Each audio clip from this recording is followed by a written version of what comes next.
It's time for another Dice Tower review with Z. Garcia.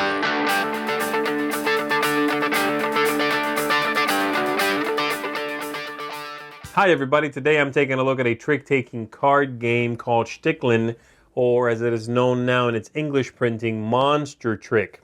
I happen to have a slightly older German printing here, but Monster Trick is its name in English, English rules, all of that.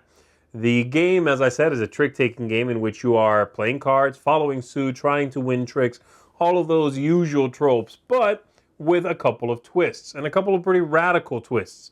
Things like, being invested in multiple tricks at the same time. You don't actually play one trick, finish it, and start another one. You could have multiple going at the same time. Things like bidding, not working the way you expected to. A few things like that, but before I go into it too much, let me just show you how the game works. Then we'll come back. I'll tell you if I think all those strange little twists make Monster Trick a keeper.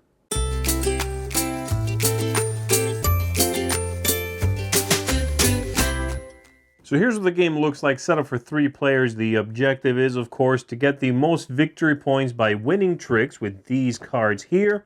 But you are not necessarily trying to win the most tricks. You are trying to predict how many tricks you are going to take and then place your scoring cards, these right here, in the ideal place so that you score the most victory points. We'll be doing 3 whole hands, which is 12 cards. And the possible scores go up from round to round. At the beginning, you'll hopefully score 1, 2, or 3 points. But during the second round, you could score 2, 4, or 6. And during the third and last round, last hand, your scores will go up yet again. And so at the beginning of the game, we're going to shuffle up the deck. We might remove some cards depending on some players not playing, not being a full 5-player game, all right? And then we are going to deal out 12 cards to each player. You're going to take a look at your hand of cards, and you are going to play out in front of you for the first round your 1, 2, and 3, however you would like. And so I'm just going to, for the other players here, put out their cards, and we will see. Let's find the right card first of all. There we go. All right, let's say that this is what they think, how they think these should be placed, and this player will do the same thing, just like so. The other ones are set aside for now, so I'm just going to take them out of the way here. And then you are ready to begin. You're going to have a star player, and we start playing some tricks. Another thing that's a twist in this game is that you are not playing a single trick at a time. And so, for example, on my turn, I'm going to play a card. And I'm going to put my token on it to denote I'm winning that trick. Well, I'm the only one who's played a card to it. The next player will go, and they have a couple of options here. They can play to that same trick. They could play this 7 there, give this back to me. They're now winning that trick with a 7, which beats my 3. But they don't have to play to that trick. They could play a new trick somewhere else on the table and mark it as something they're winning. And you can have up to 4 tricks going at the same time. You can even start a trick with the same color. You are allowed to do that. You don't have to play to one that's already there. But of course, once there are 4 tricks going, then you do have to play to one of those, and you do have to follow suit if you can, somewhere. And so this player would go, and this player is going to play right here, because they're feeling pretty good about that. They'll give that back to me. And it's my go again, and I can even play to a trick that I already played to. So again, it's not 1 card per player here either. So I'm winning this again. It's back to this player. This player is going to start a 3rd trick over here. They'll mark that they're winning that, okay? And then it comes back to this player over here, and they are going to play to, what are they going to do? They will just throw a card in here, and they're not winning it, okay? So they don't change the color. That is still that player who is winning that. And it comes back to me yet again, and I am going to play the final card here.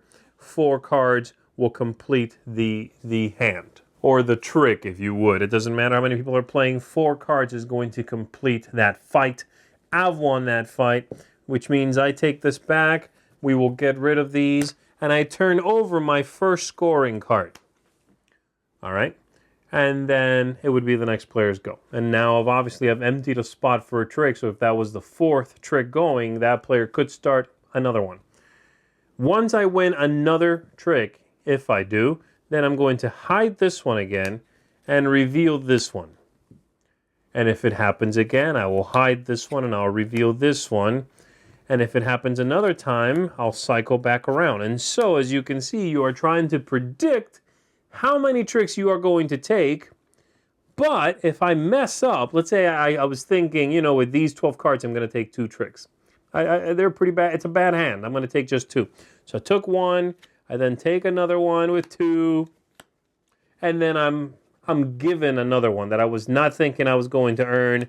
So I go to here. Well, now I've got a couple of options. I can stop taking tricks or try to, or I can try to go for a couple more and get back to the 3. Boom, boom, boom, boom, right? But I got to be careful. I got the 1 in the middle. I don't want to just take 1 more. I want to take 2.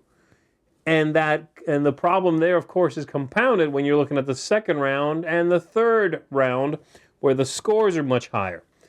That's basically it. You are going to continue playing out your hand of cards. You are going to possibly have some tricks that did not ever make it up to 4 cards at the end. Those don't score. Those are simply wiped away. And everyone keeps the card that's face up. We redeal. We get rid of these others and get the new 3. You look at your new hand. You place out your 3 cards. And we play again. If you did not win a single trick the whole time, meaning you never revealed one of these, you simply don't score any of them. You got 0 for that round. That's the game. That should give you an idea of how this works.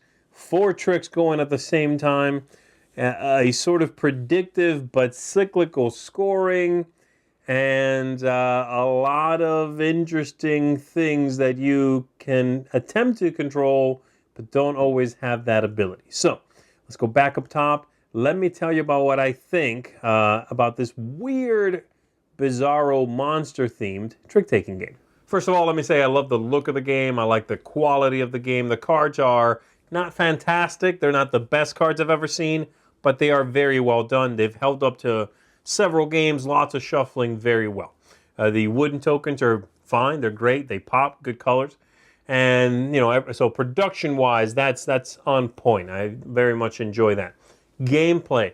At first, reading the rules, I wasn't sure how this was all going to play out. It sounded like it would be a fine game. It sounded neat. Okay, cool. Multiple tricks going on. Okay, neat bidding. I don't necessarily adore bidding in trick-taking games. Not one of my favorite styles of trick-taking games. But fine, sounds cool. But both of those things, which I guess would be the 2 big twists, really surprised me with how fun they were, how much control they gave me, and the things they gave me to shoot for. First of all, having those 4 tricks going and being allowed to start another trick in a color that's already going, and being able to start a trick when you're basically almost out of cards, knowing it won't get finished.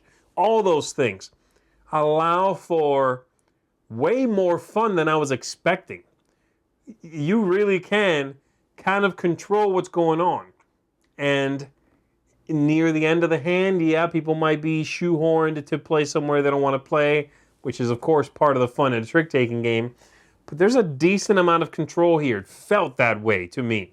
And it felt fun to have so many options of where I can play, what trick to play into, starting a new one or not, all those things. Just or playing the highest card out there and then having to feed your own trick to finally finish it, All really interesting. And then the bidding thing, as I mentioned in the overview a little bit, this idea of hitting the card you want and then getting one more trick, and then having to now I gotta win 2 more.